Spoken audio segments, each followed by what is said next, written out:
Thank you. Thank you. Mr. Secretary, in your opening statement, you indicated that last year the President put forward his budget as part of a balanced compromise, and this year's budget instead reflects the President's vision of a best path forward. Are bipartisan compromises not part of a best path forward?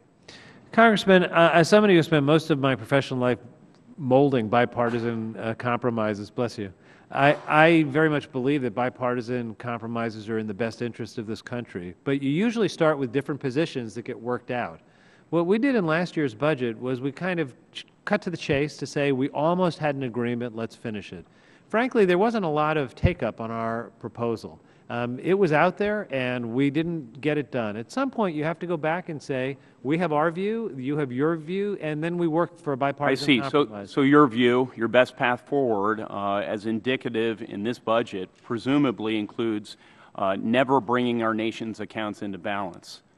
Well, Congressman, I think, as I've said before, we do an enormous amount in this budget to put our fiscal house in order and keep it in order. I think that the challenge we had in 2009 was gargantuan. We've cut the deficit in half. We're on a path towards a 2% of GDP. We're looking at a path forward here in the budget, not 2001 to 2008. Interesting segment of time you choose, but the path forward would indicate that it never comes into balance. This doesn't appear to me to be a budget as popularly understood by, say, the business community or rank-and-file Americans.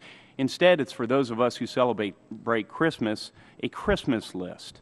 If you could indicate what year it comes into balance and how you intend to bring it into balance, it would be easier to negotiate between our figures, balancing in 10 years in the past, and your figures balancing currently at infinity.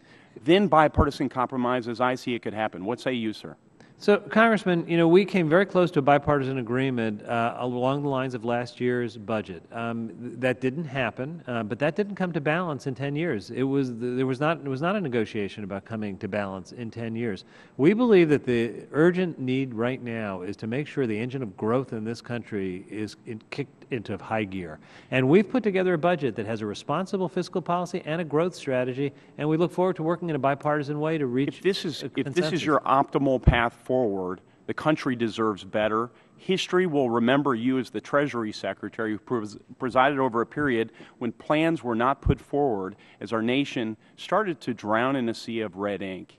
And I would not want to have that sort of legacy. It's regrettable that you won't work with us to make the largest programs of government sustainable. Thank you so much for coming here today and offering your perspective on why you haven't done that. Congressman, I would just point out that as the only living OMB director in history to have a surplus for 3 years, I'm proud of my record. Thank you, sir. Thank you for your service. I yield back.